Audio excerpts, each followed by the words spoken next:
That sometimes surprises me that she's actually quite analytical. Yeah. But I would say that equally analytical, but it's not the default setting. But now, as I mentioned, I think it's hysterical that we're in partnership on the potential purchase of an 8-unit building. So from a calculator 6+ years ago about how to invest in real estate, we are now potentially going to put in action the calculator that brought us together to buy something in the neighborhood that we first discussed. I love how that works. I didn't even think of that. That is so beautiful. Oh, And something else tears. that just has come up for me, I've been listening to this book, and it talks about the power, what separates great companies from good companies is the ability, it's to embrace and not or. I feel like you both touched on this. It's if you were just to pigeonhole each other and say, well, you have this strength, I have that strength, you would limit each other. And so basically what you're acknowledging, it's like, hey, she's a great relationship person, but she's also good with other stuff. It's a yes and. Anya, what's something that Mike doesn't know about you? I'm not good at hiding things.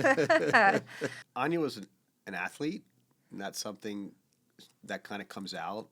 I was an athlete. I was not.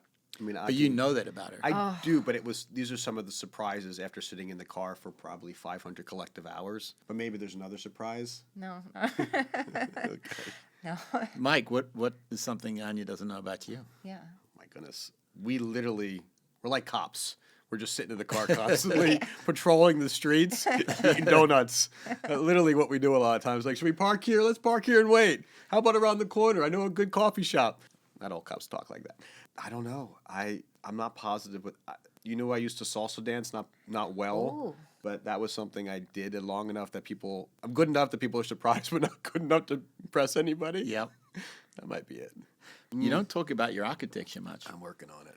Oh. Do your clients know about your architecture? It's something that I want to bring into the fold. I just actually went to an event where everybody was in real estate, so I jokingly said I'm a triple threat. I'm a realtor, investor, architect. But the reality is I am a licensed architect, but I'm a coach at this point. Don't put me on the field. I can talk to it. I can see it. But the day-to-day practicality, what makes a great architect is not just designing it, but getting it through the finish line. But it's something I want to develop more.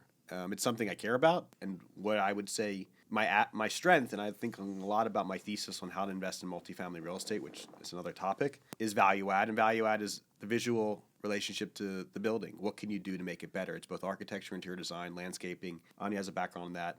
And so I get to apply that every single day, and I need to definitely talk about it more. Now, Yeah. that's a good point. Now, obviously, you're at different levels of experience. Anya, how many years now? 10+ years. Yes. Mike, you just celebrated 1 year. Great milestone. I'd like to hear from both of you individually. What makes a great realtor? Anya. Ability to apply your strength and give away all the rest of the jobs to very talented people to know who that is. And I think that's what we're doing. That's what we're in the process of doing. That's what I think makes the best agent. Sometimes with leads, which is people who would like to engage in business with you, I think that people who have a stronger database in the first place, even if it's not a real estate, but a stronger database of people who actually own real estate and transact a lot, sometimes they are trustworthy to you, can succeed faster. Yeah. But otherwise, you just got to be a great agent and be able to know what you do best and know what everybody else does best and let everybody play their role.